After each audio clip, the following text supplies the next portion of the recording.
تو اب اندازہ کریں کہ جب ایک قربانیاں ان کی، بھائی اتنی ساری قربانیاں لینے کے بعد دینے کے بعد ایک 18ویں ترمیم ملی ہے، تو وہ کیسے وہ طاقت جو ہے چھوڑ دیں؟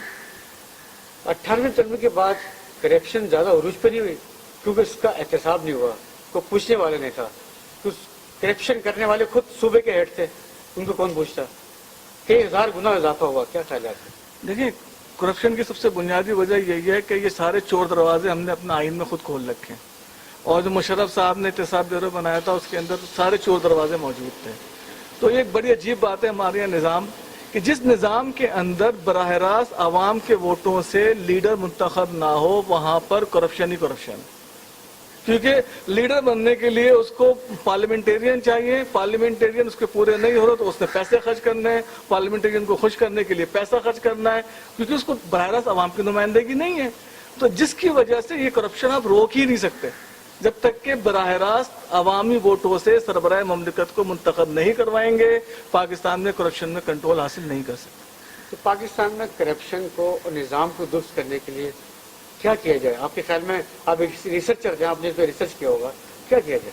جناب، اس کے لیے یعنی کہ سب سے پہلی بات یہ ہے کہ پاکستان کے اندر جو پاکستان کا پولیٹیکل سٹرکچر ہے اس کو جو ہے ریوزٹ کیا جائے، اور ایک نیا پولیٹیکل نظام جو ہے جس میں میکسیمم عوام کی شمولیت ہو، یعنی عوام کی زیادہ سے زیادہ احساس شراکت ہو، وہ نظام جو ہے وہ رائج کیا جائے.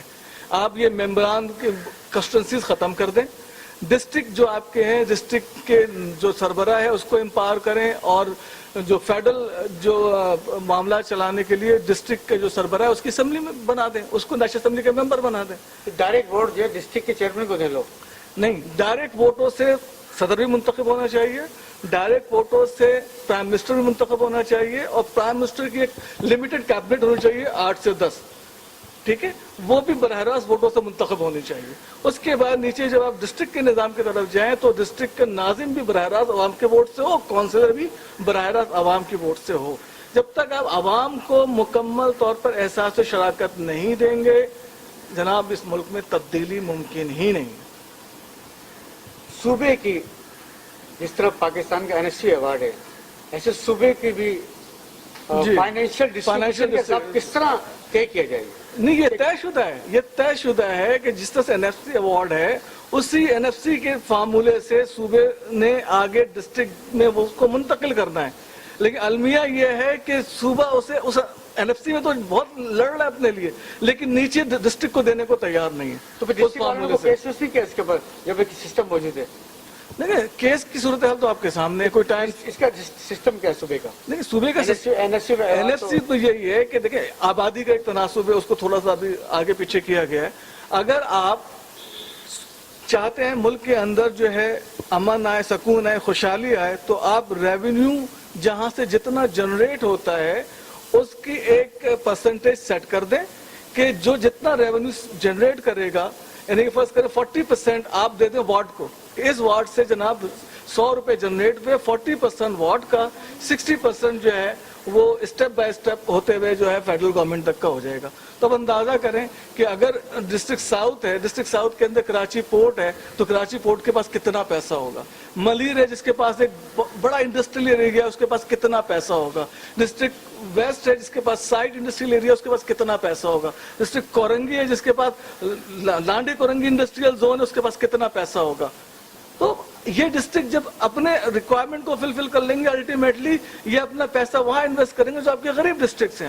تو امپاورمنٹ اس کو ہی کہتے ہیں کہ ایک خاندان ہے، خاندان کے اندر صرف باپ ہی سب کچھ نہ ہو، باپ اپنے نیچے بیٹے بھی تیار کرے کہ یہ بیٹا بھی کمائے، یہ بیٹا بھی کمائے. تو اس میں کوئی بیٹا کم کماتا ہے، کوئی زیادہ کماتا ہے، تو وہ فیملی کہتے ہیں اس کو ہے کہ جو کم کما رہا زیادہ والا تھوڑا اس کے اوپر خرچ کر دیں.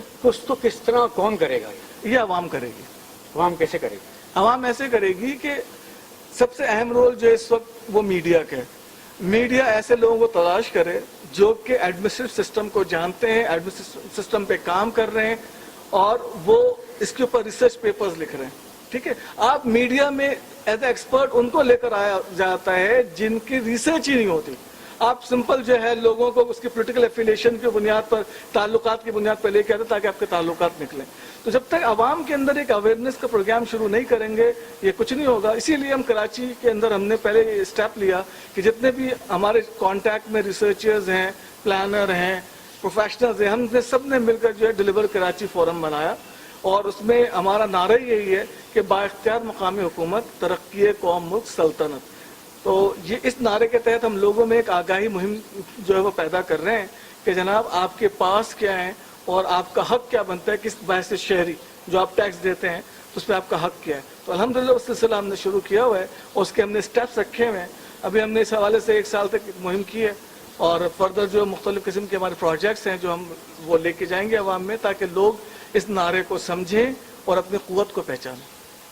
جو سسٹم ہے اس کو نئے سسٹم کو لانے کے لیے کس کو کردار ادا کرنا پڑے گا پاکستان؟ دیکھیں اس کے لیے آپ کو وہ پروفیشنلز جو پاکستان میں خدمات سر انجام دے رہے ہیں وہ پروفیشنلز آگے آئے, وہ پڑھا لکھا طبقہ آگے آئے اور اپنے ملک کو اون کرے. اس کے لیے قومی حکومت بنانا پڑے گی پھر؟ نہیں, قومی حکومت کی ضرورت ہی نہیں ہے. وہ تو دیکھیں بات پھر وہی ہو جاتی ہے کہ آپ ڈنڈے کے زور پہ نہ کریں, حکومتیں جیسے چل رہی ہیں چلنے دیں.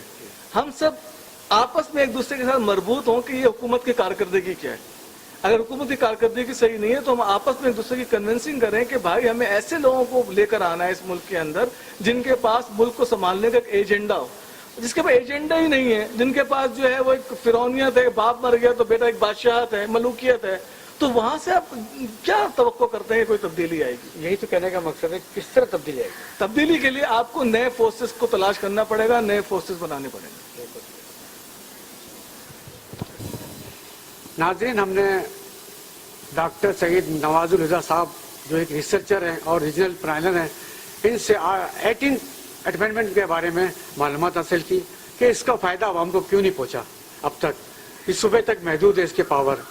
تو انہوں نے اس کچھ ہمیں باتیں بتائی ہیں, تو ہم امید رکھتے ہیں کہ گورنمنٹ اس پہ غور کرے گی, کوئی ایسا میکینزم یا ایسی کمیٹی بنا کے بٹھائے گی جو اس پہ غور و خوض کرے کہ عوام تک اختیارات کس طرح منتقل کیے جائیں. تھینک یو, شکریہ.